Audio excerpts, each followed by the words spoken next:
Fala pessoal, tudo bem?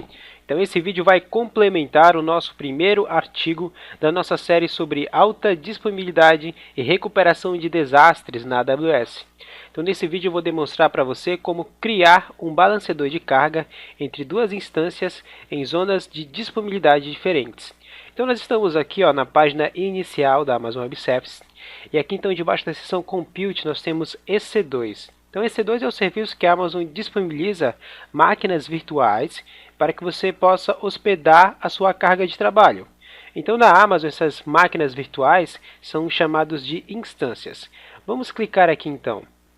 E aqui na console do Amazon EC2, nós vamos clicar na opção Running Instances, para nós vermos as nossas instâncias virtuais que estão em execução.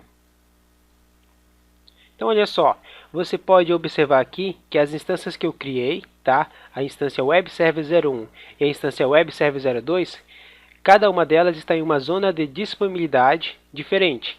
Então, tem o Web Server 01 que está na zona 2A e tem o Web Server 02 que está na zona 2B. E apenas complementando, eu estou aqui na região do Oregon, ok? Então, vamos navegar agora aqui até a seção Load Balancing. E nós vamos clicar aqui em Load Balances. Mas aí você pode se perguntar, o que é um balanceador de carga e como isso pode me ajudar a manter a disponibilidade dos meus servidores? Então, o Elastic Load Balance, que é o serviço de balanceamento de carga da Amazon, ele distribui automaticamente o tráfego de entrada das suas aplicações em várias instâncias do Amazon EC2 e em várias zonas de disponibilidade. Então isso aumenta a tolerância a falhas de seus aplicativos. E como é que ele faz isso? Ele possui regras de verificação para determinar se a sua instância está saudável ou não. Então, caso alguma instância saia do ar, ele vai redirecionar o tráfego apenas para as instâncias que estão saudáveis. Vamos ver na prática como é que isso funciona. Eu vou clicar aqui no botão Create Load Balancer. E você pode verificar que ele nos traz dois tipos aí de balanceadores de carga, que é o Application Load Balancer e o Classic Load Balancer. Então o Classic Load Balancer ele roteia o tráfego com base em informações da aplicação ou da rede. E o Application Load Balancer ele roteia o tráfego com base em informações avançadas da aplicação, como por exemplo o conteúdo da solicitação. Então o Classic Load Balancer é ideal para o balanceamento de carga simples do tráfego entre várias instâncias do Amazon EC2, e é esse que nós vamos escolher. Vamos clicar agora aqui em Continue. Então aqui no passo 1 é onde nós vamos definir algumas configurações básicas do nosso balanceador de carga, como por exemplo o nome. Eu vou atribuir um nome aqui para ele chamado de LB-Cooperate. E aqui na opção Create LB Inside, é onde você vai definir qual rede virtual que vai ficar alocada para o seu balanceador de carga. Então, por padrão, a gente vai deixar a mesma rede virtual que está alocada para nossas instâncias do Amazon EC2, que é a rede virtual padrão. E a próxima opção que nós vamos alterar é Enable Advanced VPC Configuration, quer dizer que nós vamos habilitar a configuração avançada da VPC, que é a nossa rede virtual. Eu já vou explicar um pouco mais aí para frente nesse vídeo, porque a gente tem que habilitar essa configuração. Vamos passar então a configurar agora os nossos listeners. Listener vem de ouvir, quer dizer que você vai definir por qual protocolo e por qual porta o seu balanceador de carga vai ouvir ou vai receber as requisições de conexão. Então, por padrão, ele já traz para você o protocolo HTTP e a porta 80, que são os protocolos e a porta padrão de acesso à internet. Então, novamente lembrando daquele desenho, o nosso balanceador de carga ele vai receber as requisições da internet e depois ele vai distribuir essas requisições ou vai redistribuir esse tráfego para nossas instâncias. Então, por qual protocolo e por qual porta essas nossas instâncias elas vão receber essas requisições? Então, aqui você vai definir as opções Instance Protocol e Instance Port. A gente vai deixar também o padrão, que é o protocolo HTTP e a porta 80. E aqui debaixo da opção Select Subnets é onde nós vamos selecionar a subrede para cada zona de disponibilidade onde o nosso tráfego vai ser roteado pelo nosso balanceador de carga. Então, se a gente tiver instâncias em mais de uma zona de disponibilidade, a gente vai selecionar essas duas zonas de disponibilidade. Assim, a gente consegue fornecer alta disponibilidade para o nosso balanceador de carga. Então, aqui rolando para baixo, você vai escolher as zonas de disponibilidade, a 2A que é onde está o nosso servidor Web Server 01, e a zona de disponibilidade 2B, que é onde está o nosso servidor Web Server 02. E como é que a gente consegue realizar essa configuração? Porque a gente então marcou aqui a opção de habilitar configuração avançada da VPC. Se a gente não tivesse marcado essa opção, não seria possível a gente realizar essa configuração. Feito isso, agora vamos clicar aqui em Next e atribuir grupos de segurança. Então o grupo de segurança ele funciona como um firewall virtual, é onde você controla a entrada e saída do tráfego de dados do balanceador de carga. Então por padrão ele já nos traz alguns grupos de segurança existentes, mas nós vamos criar um novo grupo de segurança. Eu já atribuí o nome para ele aqui de SG-LB-Cooperate. O que nós temos então que configurar agora? Primeiro a gente tem que permitir que o balanceador de carga ouça as requisições da internet. E depois a gente tem que configurar a comunicação entre o balanceador de carga e as nossas instâncias do Amazon EC2. Tanto na porta do Listener, que é a porta por onde o balanceador de carga vai distribuir as conexões vindas da internet, tanto como através da porta do Health Check, que é por onde o balanceador de carga vai verificar se aquela instância ela está saudável ou não. Então você pode verificar, pode observar aqui que por padrão ele já nos traz aqui uma regra que permite o balanceador de carga escutar as requisições vindas da internet. A origem geralmente quando está em 0.0.0/0 quer dizer que vem aí de um tráfego da internet, que não vem de uma rede virtual conhecida, de uma rede virtual interna. Então a porta é 80 e o protocolo é o TCP, que é a mesma porta que a gente configurou o Listener, tá? Lá na página inicial, no nosso passo 1, ok? Feito isso, vamos clicar agora aqui em Próximo, onde nós vamos configurar algumas configurações de segurança. Então ele, por padrão, também já nos traz esse alerta aí, ó, que você tem que melhorar a segurança do seu balanceador de carga, que você não está usando aí nenhum Listener seguro. Então o que ele está falando? Ele está falando que a gente tem que usar o HTTPS ou o protocolo SSL para proteger a nossa conexão, tá? Lá no nosso balanceador de carga.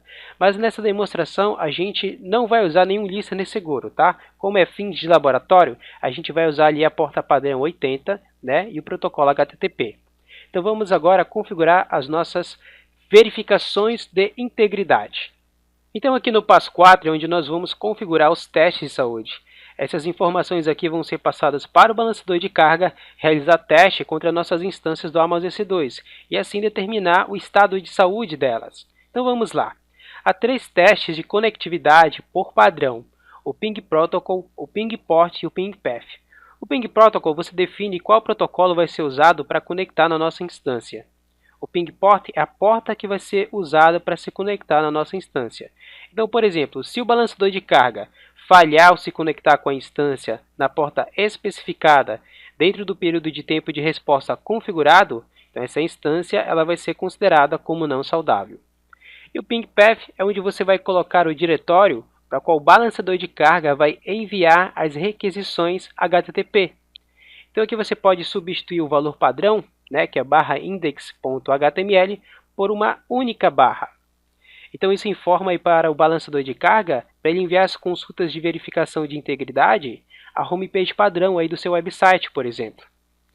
E aqui em detalhes avançados, nós podemos definir algumas configurações adicionais, como por exemplo aqui, ó, o Response Timeout. Então isso aqui é onde você vai definir qual o período de tempo de resposta em segundos que as suas instâncias vão ter que responder os testes acima. Então o padrão é 5 segundos. Então isso quer dizer que se elas não responderem aos testes dentro desse período de tempo especificado, elas serão consideradas como não saudáveis. A próxima configuração é o interval, ou intervalo. Então é onde você vai definir a frequência que os testes vão ser realizados em segundos. Então o padrão é 30 segundos. Quer dizer que ele vai realizar os testes acima a cada 30 segundos. E a próxima configuração, então, aqui que nós temos é o One Health Threshold, que é onde você vai definir o número de falhas seguidas de verificação de saúde que devem ocorrer antes de uma instância do Amazon EC2 ser classificada como não saudável. Então, por exemplo, se durante 2 testes seguidos, ou seja, se durante 1 minuto a instância não passar nos testes, ela vai ser considerada como não saudável. Então o padrão aí são 2 testes seguidos para definir ou para classificar as instâncias como não saudáveis. E por último, então, nós temos aí o Health Threshold. Então, o Health Threshold é o número de sucessos, o número de testes seguidos que as nossas instâncias elas têm que passar antes de ser declarado como saudável novamente. Então vamos lá. Por exemplo, se durante ali aqueles 2 testes ela não passou, mas depois você já corrigiu o erro, então para ela ser considerada novamente saudável, ela tem que passar durante 10 testes seguidos. Ou você pode inclusive alterar essa configuração aqui para 3 testes seguidos. Então quer dizer que se a instância ali já responder os testes acima aí durante 3 testes seguidos e elas passarem nos testes, então elas vão ser classificadas como saudáveis novamente. Vamos clicar então aqui na opção agora, adicionar EC2 Instance. Então aqui no passo 5 é onde nós vamos adicionar nossas instâncias do Amazon EC2 que farão parte desse balanceador de carga. Então por padrão ele vai nos trazer as instâncias que estão nas zonas de disponibilidade que nós configuramos lá no passo 1. Então ele nos trouxe as instâncias Web Server 01 e Web Server 02. Para adicionar elas ao balanceador de carga, basta a gente selecionar que ele já vai adicionar essas instâncias ao balanceador de carga. Então a gente agora vai clicar em Next e adicionar tags. Então aqui no passo 6 nós vamos adicionar tags, né? Então nós podemos aplicar tags para nossos recursos para ajudar então a organizar e identificar eles. Então eu vou passar aqui uma chave chamada de nome, né? Como por exemplo name, e um valor para essa chave, que vai ser por exemplo lb-cooperate. Feito isso, agora eu vou clicar aqui no botão Review and Create. Então aqui no passo 7 é onde nós podemos revisar as configurações que nós definimos para o nosso balanceador de carga. Após você confirmar então essas configurações que você definiu, basta você clicar então aqui no botão Create. E muito bem, nosso balanceador de carga aí, foi criado com sucesso. Então se a gente clicar inclusive aqui no link lb-cooperate, a gente vai ser direcionado até a parte ali, a seção de Load Balances. E a gente pode ver então aí, que o nosso balanceador de carga realmente ele já está em funcionamento. Mas ainda não terminamos de configurar o nosso balanceador de carga. A gente tem que agora configurar os grupos de segurança das nossas instâncias do EC2, para que então a gente possa realmente receber o tráfego vindo lá do balanceador de carga e também receber os testes de saúde para saber se as instâncias estão saudáveis ou não. Então eu vou clicar aqui na seção Security Groups. E aí então você vai selecionar o grupo de segurança que você anexou para suas instâncias. O nome do grupo que eu criei para minhas instâncias foi o EC2-Cooperate. Então eu vou selecionar aqui. Então vou inclusive até aumentar aqui essa visualização para que a gente possa ter uma visão melhorada. Vou clicar aqui na opção Inbound e vou clicar em editar. Então agora onde nós vamos editar as regras de entrada. Então, a gente tem que permitir todo o tráfego de entrada vindo do nosso balanceador de carga. Eu vou adicionar aqui então em Add Rule uma nova regra. E aqui na origem, onde você vai selecionar qual é o grupo de segurança, tá? Que vem as requisições lá do balanceador de carga. Qual é o nome do grupo de segurança que a gente atribuiu para o nosso balanceador de carga? Então o nome do grupo de segurança foi SG-LB-Cooperate, que é esse aqui. Por qual porta então a gente vai receber essas requisições vindas do balanceador de carga? Que é a porta 80, né? E qual tipo? A gente pode inclusive vir aqui e escolher o HTTP, ok? Só vir aqui HTTP, muito bem. Feito isso, basta você clicar em salvar. E dessa forma a gente acabou então de configurar a comunicação entre o balanceador de carga e as nossas instâncias do Amazon EC2. Então aqui a gente já finalizou a nossa configuração do balanceador de carga. Esse serviço vai te ajudar a manter a disponibilidade dos seus sistemas do Amazon EC2. Espero então que vocês tenham entendido esse nosso vídeo. E até o nosso próximo vídeo, então, onde a gente vai cobrir aí mais configurações, tá? Nos nossos próximos artigos sobre a nossa série aí de alta disponibilidade e recuperação de desastres na AWS. Obrigado!